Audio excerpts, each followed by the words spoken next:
It's 4 p.m. on a launch day. You've got 3 monitors glowing, a fresh bag of your favorite snacks, and that special gaming chair positioned at the exact angle that says I mean business. You've memorized all the tier lists, bookmarked 17 different build guides, and your Discord is buzzing with fellow veterans ready to conquer Arrakis.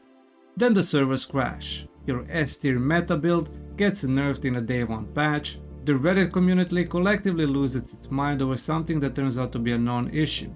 And that streamer you've been following, they're already complaining that the game is dead. Sound familiar?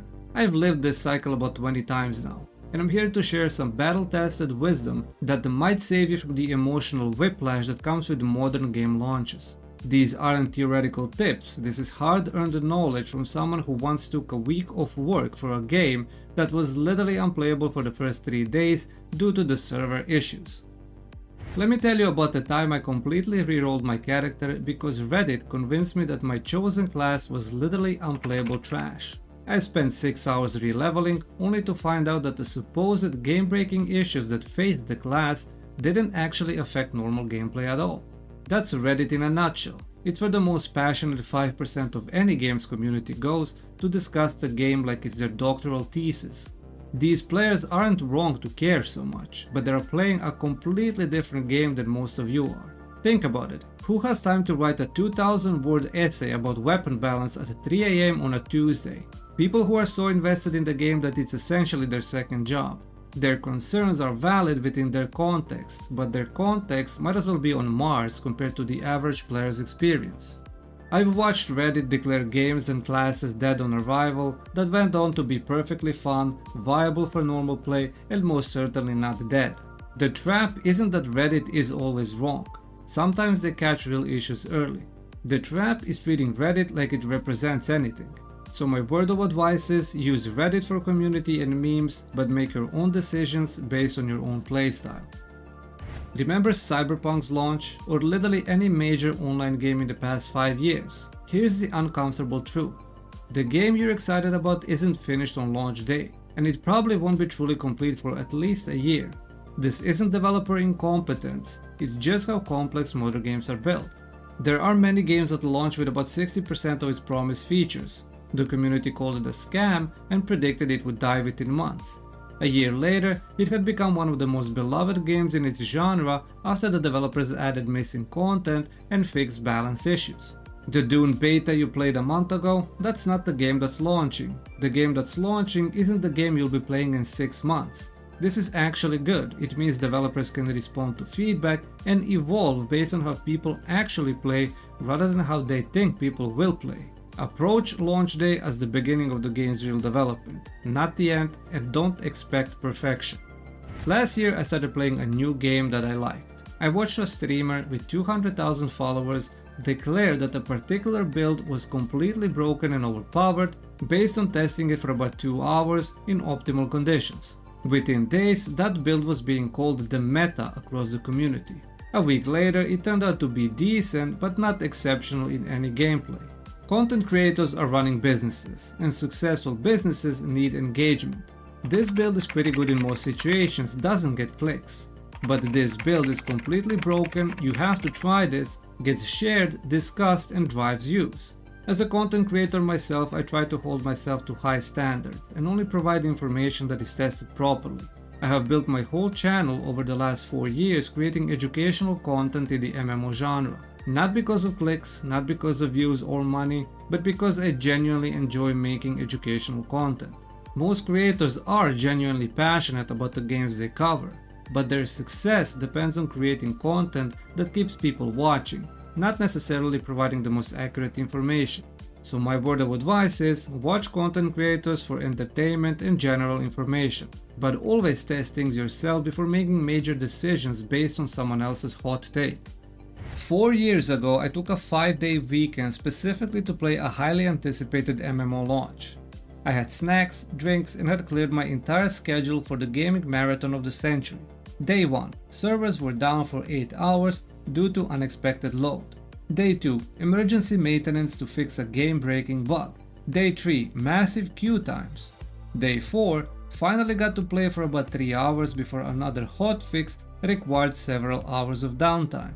I spent more time staring at loading screens than actually playing. Meanwhile, my co-worker who started playing the following week had a nearly flawless experience with all the major issues resolved.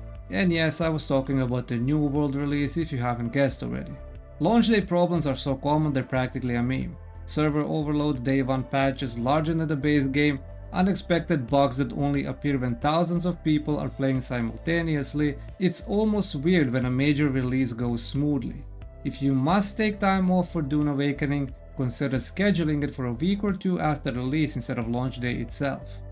I used to be the kind of player who would spend 3 days researching the optimal gameplay for a new RPG, complete with spreadsheets and all the guides.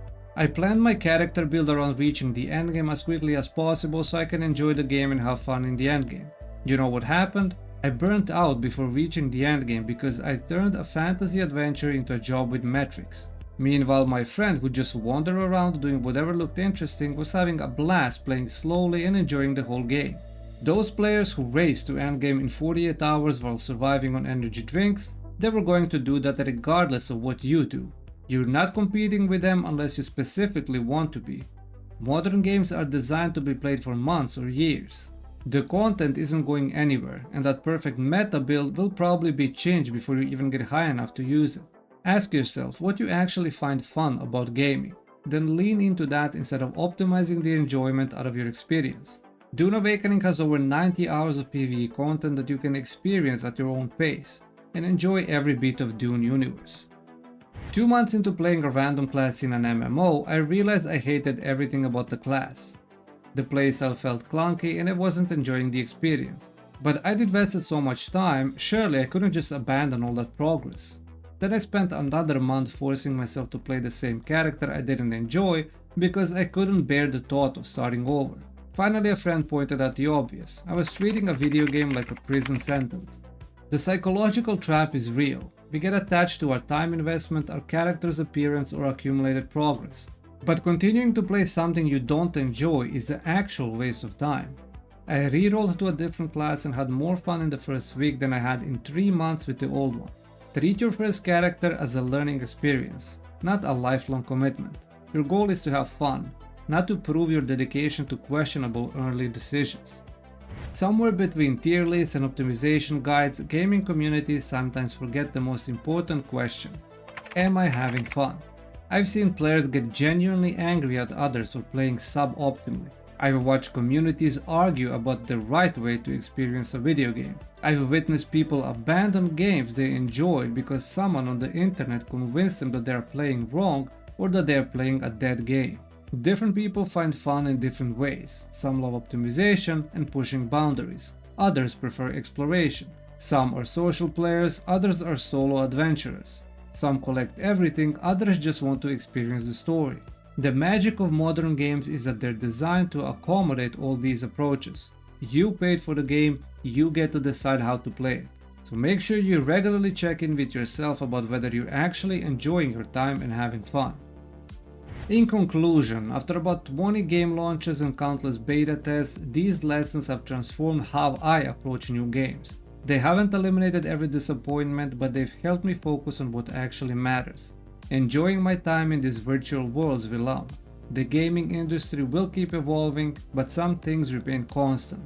Games will have launch issues, passionate communities will argue, and your enjoyment is ultimately up to you.